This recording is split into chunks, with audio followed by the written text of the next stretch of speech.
Mommy, wake up, wake up. My daughter shook me gently, her face full of worry. Sarah, what's wrong? I asked, rubbing my eyes as I woke up. Mommy, I think you shouldn't be with Daddy anymore, she said urgently. I was wide awake in an instant, confused by her words. What do you mean? I asked, trying to understand. Sarah explained that she thought it would be better if Dad and I split up. Why would you say that? I was shocked by her suggestion, but as she explained, I realized she had a point. My name is Emma Simpson, and I'm a 34-year-old mom who works full-time. I sell insurance for a big company. Balancing work and taking care of Sarah, especially since I have to drop her off and pick her up from daycare, is tough. I have to finish all my work between 9 o'clock a.m. and 5 o'clock p.m. I've been doing this job since before I got married, and now more than 10 years have flown by. I've worked hard and earned my place in the company. Even though I have a family, I can't afford to slack off at work. Why do I work so hard? It's for my daughter, Sarah. She just turned 5, and she's such a bright kid. Sometimes I'm amazed by how mature she is for her age. My husband and I want to give Sarah all kinds of experiences and lessons, but in today's world, everything costs money. So for Sarah's future, I need to work hard to earn as much as I can. I push myself every day just in case something unexpected happens. Some people might say, you don't need to work so hard. Doesn't your husband earn enough? Well, yes, he does work. But here's the thing.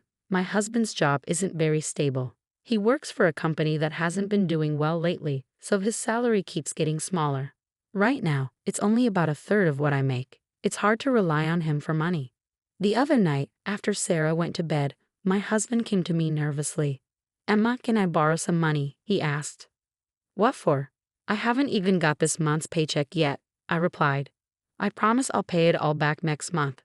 I had a few drinking parties and some other expenses. I'm short on cash, Keek explained. Wait, you spent your entire salary on yourself? I can't believe it, I said, surprised.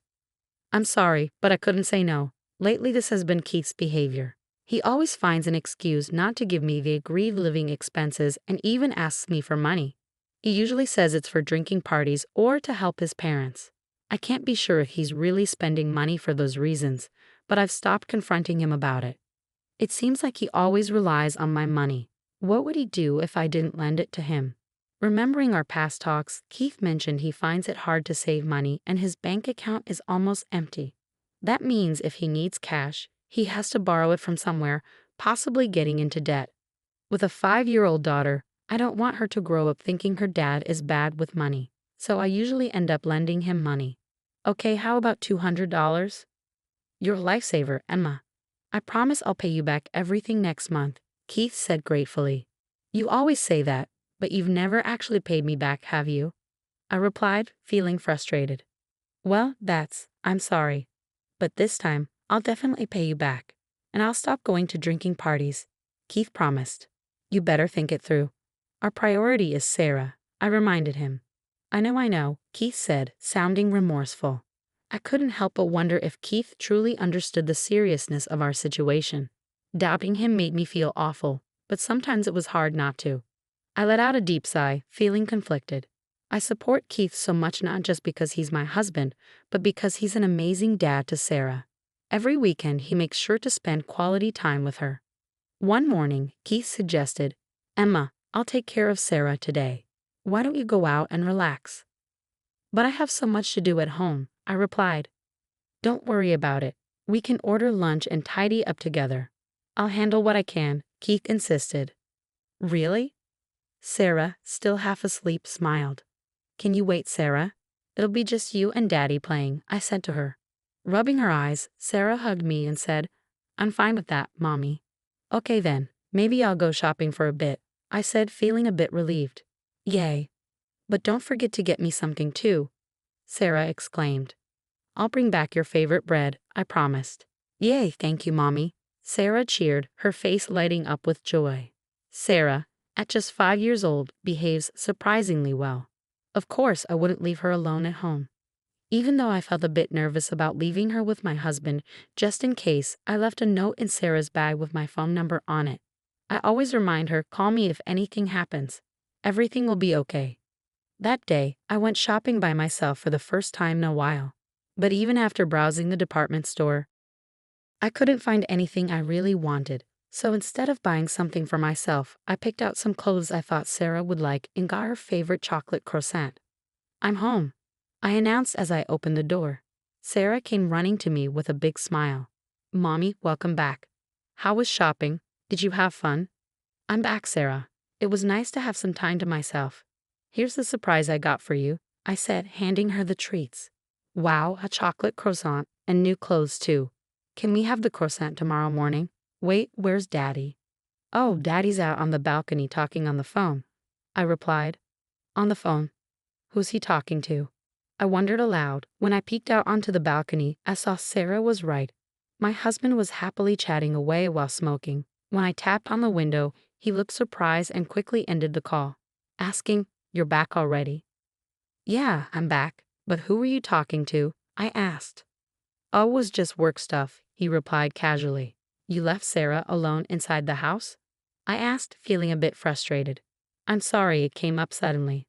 Sorry, Sarah. He apologized, looking sheepish. Sarah looked disappointed and said, Mommy, did you know? Daddy said he'd play with me, but he was on the phone a lot today. Really? Yeah, you're right. He promised we'd read a book together. I confirmed, feeling a bit let down. When I looked at my husband, he seemed regretful. That night, we had dinner together as usual, and I bathed Sarah. Because I felt bad for leaving her alone during the day, I tried to spend extra time with her. After Sarah fell asleep, I had a serious talk with my husband. Keith, are you really that busy? It feels like you're always on work calls, even on weekends. Yeah, the workload has been crazy, and I've had to do a lot of overtime. So when I've been coming home late lately, it's because of work, not going out drinking. Okay, it's because of work, but when you're on the phone, can you make sure to spend time with Sarah too? Work is important, but so is our family, I reminded him. Okay, but Sarah looked really lonely. From now on, when I go out, I'll take Sarah with me. And if you're going to be busy with work, just let me know in advance, Keith promised. Got it. I'm going to bed now, Keith said, bidding good night before heading to the bedroom with his phone. For the past 6 months, Sarah and I had been sleeping in the same bed more often, while Keith slept alone in the bedroom. Although I enjoyed sleeping next to Sarah, I couldn't deny that our time together as a couple had decreased. Keith didn't seem bothered by it, but as a woman, I sometimes felt a twinge of loneliness. Then, one night, Mommy, wake up. Sarah's sudden voice jolted me awake. I glanced at the clock. It was 2 a.m. in the quiet darkness. Keith must be asleep in the other room. I sat up and asked Sarah what was wrong. Mommy, I have a request, Sarah said seriously. A request? What is it? I want you to break up with Daddy. What? Sarah's words snapped me out of my drowsiness instantly. What did you just say? Mommy, I want you to break up with Daddy. Sarah had indeed said those words. Trying to mask my shock, I looked into her eyes. Why would you say something like that? Because, Mommy, if things stay like this, you're in danger. Danger? What do you mean? I'm okay. But Dad, he wants to hurt you. What happened, Sarah? I asked, my heart pounding in my chest. Tears streamed down Sarah's face as she cried, but she seemed to calm down a bit when I gently stroked her back. Earlier, when I got up to use the bathroom, I heard Dad talking on the phone in his room. Really? What was he talking about? I asked, feeling a mix of worry and confusion. He said it would be good if something happened to you, Emma, so we could get the insurance money. What's insurance money? I asked, though deep down, I already knew. They were talking about hurting me on purpose. Why, Keith? Why would he say that? Also, Daddy said, I love you on the phone, but not to you.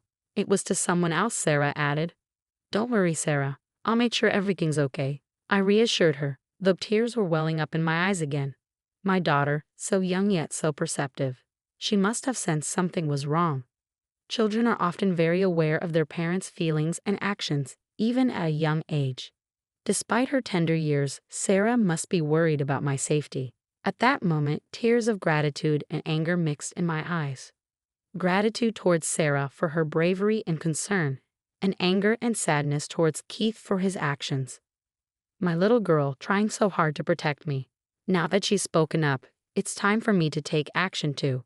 I have to do something about this situation myself. Looking at Sarah, I began to speak slowly. Sarah, I need to talk about something very important. Can you listen carefully? I'm listening, Mommy.